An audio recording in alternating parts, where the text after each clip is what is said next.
Cette année, en cette journée internationale des travailleurs et travailleuses du 1er mai, en pleine pandémie mondiale et en plein confinement, prend pour la première fois depuis la libération un sens particulier dans ce contexte de crise sanitaire, sociale et politique aiguë. Je tiens d'abord à partager ma peine, car habituellement, ce 1er mai rime pour tout communiste avec des moments de partage, de fraternité et de mobilisation revendicative. Chaque année, je retrouve mes camarades à la traditionnelle manifestation sur la commune d'Elbeuf afin de revendiquer plus de droits pour les travailleurs du monde entier et de partager le muguet symbole de nos luttes. Ensuite, après le verre de l'amitié offert par la CGT, nous nous retrouvons à notre grand repas fraternel afin de vivre une grande journée inoubliable tous ensemble. Cette année, avant toute chose, mes camarades, je pense à vous. Après des mois de mobilisation de la population, avec les gilets jaunes, des salariés et des fonctionnaires avec leurs syndicats, dans tous les secteurs économiques, avec les services publics pour dénoncer la destruction de l'hôpital, pour refuser la contre-réforme injuste et désastreuse de nos retraites et combattre toutes les injustices sociales. Cette crise sanitaire montre une fois de plus l'incapacité et le refus de ce gouvernement d'entendre et de servir l'intérêt général et collectif de la population. Car c'est bien cette politique, du tout pour les plus riches, au service des grands actionnaires, des grandes entreprises multinationales et de la finance, menée implacablement par l'Europe et ses institutions contre les peuples, qui a conduit notre pays et d'autres pays européens comme l'Italie et l'Espagne à cette catastrophe sanitaire, sociale et démocratique. Il est bien temps que nos dirigeants reconnaissent enfin l'utilité et le caractère indispensable de nos services publics, en particulier ceux de la santé.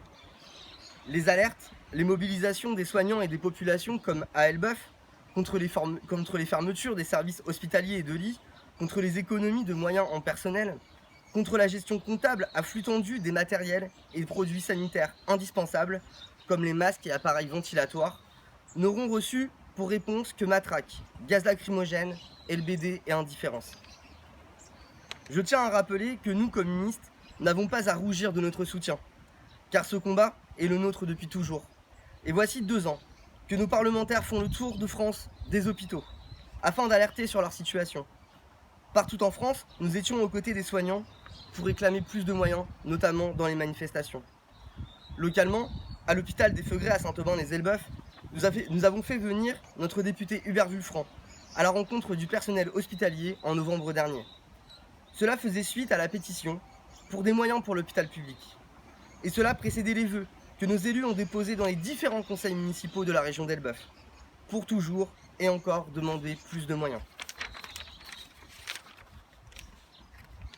Je vous dis cela, non pas pour justifier notre soutien, mais bien pour vous faire remarquer que quand tout le monde aujourd'hui fait mine de s'intéresser à la situation de l'hôpital, les communistes ont compris depuis bien longtemps que c'est le système dans lequel nous vivons qui n'est pas compatible avec la protection des humains et de la planète.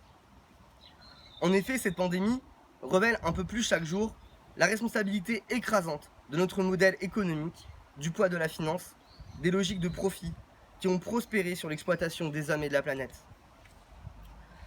Le Parti communiste français, résolument aux côtés des salariés, des fonctionnaires, agents des services publics et des habitants de notre agglomération, réaffirme sa reconnaissance et sa solidarité avec tous les personnels soignants des hôpitaux et des EHPAD, avec les salariés des magasins d'alimentation, avec les agents des services publics, de propreté, de la poste, des collectivités locales. En parlant de solidarité, je tiens à remercier tous les bénévoles qui ont agi avec force durant toute la durée de ce confinement et qui, on le sait, sont déjà souvent engagés pour les autres tout au long de l'année. La solidarité, la vraie, vient bien souvent des travailleurs eux-mêmes. Merci aux bénévoles solitaires tels que les couturières et couturiers. Merci aussi aux associations telles que le Secours Populaire Français, la Banque Alimentaire, le Lions Club, l'unité mobile de premier secours pour ses missions d'aide à la population. J'en oublie certainement beaucoup d'autres, mais je sais le travail que ceux que je viens de citer ont réalisé dans la région d'Elbeuf. Plus que des applaudissements ou de primes exceptionnelles aléatoires, les salariés des professions citées juste avant méritent plus de justice sociale, une vraie reconnaissance et égalité salariale, des droits démocratiques revendiqués par les syndicats de lutte et que les parlementaires communistes portent avec force et vigueur au sein des 2 assemblées législatives. Parce que cette crise sanitaire a montré l'importance de la sécurité sociale et l'efficacité des services publics, dont celui essentiel de la santé. Les communistes exigent le rétablissement et le développement des moyens humains, matériels pour la santé. Et pour tous les services publics, nous demandons une augmentation significative des salaires et l'arrêt des exonérations de cotisations sociales qui mettent en danger notre système de protection sociale. Pour réduire durablement les inégalités sociales, éviter des vagues de licenciements et de pertes d'emplois massifs, les communistes et leurs élus engagent tous les efforts du niveau local au niveau national pour exiger et obtenir une hausse du SMIC, des minima sociaux, des allocations chômage, des pensions de retraite. Nous refusons et exigeons l'abandon des projets de remise en cause des droits et de protection des salariés et de leurs familles. Les congés payés, les RTT, l'allongement du temps et la durée du travail, précarisation et suppression des emplois, baisse des salaires, etc.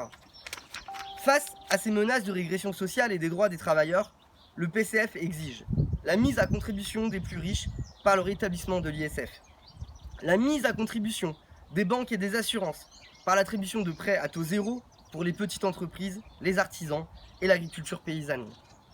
Nous refusons toute aide de l'État aux entreprises localisées dans les paradis fiscaux en reversant des millions de dividendes à leurs actionnaires. Nous demandons une participation des actionnaires privés à la hauteur de celle de l'État dans les entreprises où il détient des parts.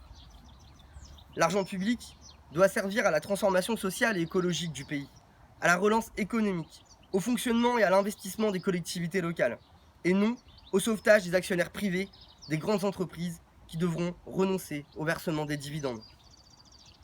Nous réclamons à l'Europe l'annulation de la dette des pays les plus pauvres ou les plus en difficulté. Enfin, pour sortir de cette crise sanitaire, nous demandons la réquisition ou la réouverture des entreprises en capacité de produire massivement sur notre territoire les masques, les gels et tout matériel nécessaire à la protection de tous et de chacun. Plus que jamais, cette journée du 1er mai est une journée de solidarité internationale avec les travailleurs et les travailleuses, salariés, précaires, privés d'emploi, retraités d'Europe et du monde entier, pour la justice sociale, l'égalité salariale et des droits, pour la démocratie sociale. À toutes et tous, je vous souhaite, malgré la situation actuelle, de passer un bon 1er mai, que j'espère rempli de lutte, avec les moyens que nous avons à notre portée, de l'écriteau à la fenêtre ou dans le hall de votre immeuble, de la banderole au balcon, à la diffusion de messages sur les réseaux avec le hashtag muselé, masqué mais pas muselé. Quoi qu'il en soit, je sais que je peux compter aujourd'hui sur tous les communistes pour faire résonner l'international. Et pour finir, puisque ce n'est pas à nous de payer la crive, je vous dis à bientôt dans les luttes.